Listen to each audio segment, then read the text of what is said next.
তারপরে পালাও কেন কাউরি বেটিকে নিয়ে? আরে পাগল লোক, তুই জম লাগা হয়ে লেগে থাক। কি বলে জম লাগা হয়ে? ওর বাড়ির দুয়ারে যা, আর যাওয়ার পরে ওই লোকটাকে বল, বাজি আপনার মেয়েটাকে আমি বিয়ে করবো।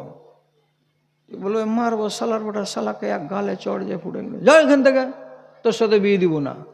না বললো তো তখন তুমি রাগ দেখো, আচ্ছা শালা তোকে দেখাচ্ছি তোর বেটিকে আমি বিয়ে করতে পারছি কিনা। তো ওকে দেখে কি করবি? আগুনে ঢুকবি?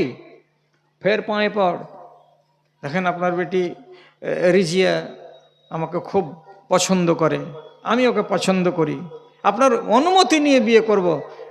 বাবা বাবজি এটা অনুমতিটা দেন। আর একদিন যা, আর একদিন যা, আর একদিন ওই লোকটা নিজের বেটিকে বলবে, রিজিয়া তুই বলে কচড়া গোপালপুরের অমুকের বেটাকে বলে তুই বলে বিয়ে করবি?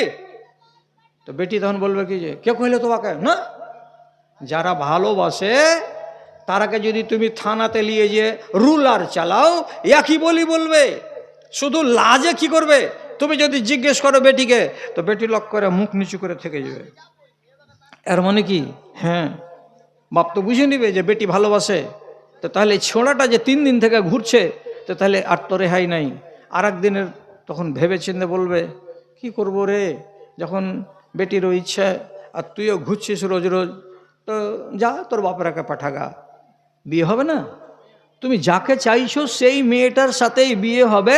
ঢং করতে শিখো, বেশি ঢং করে মেয়েটাকে আগাম নিয়ে পালিয়ে যেও না, জাহান্নামের আগুন কুড়িয়ে বাড়িতে ঢুকায়ও না। তুমি আগুনে জ্বলে জ্বলে জ্বলে জ্বলে কয়লা হয়ে যাবে। এত বড় জেনা করে তোমাকে আল্লাহ তাআলা যে নাজাত দিবে, জীবনে নাজাত পাবে না।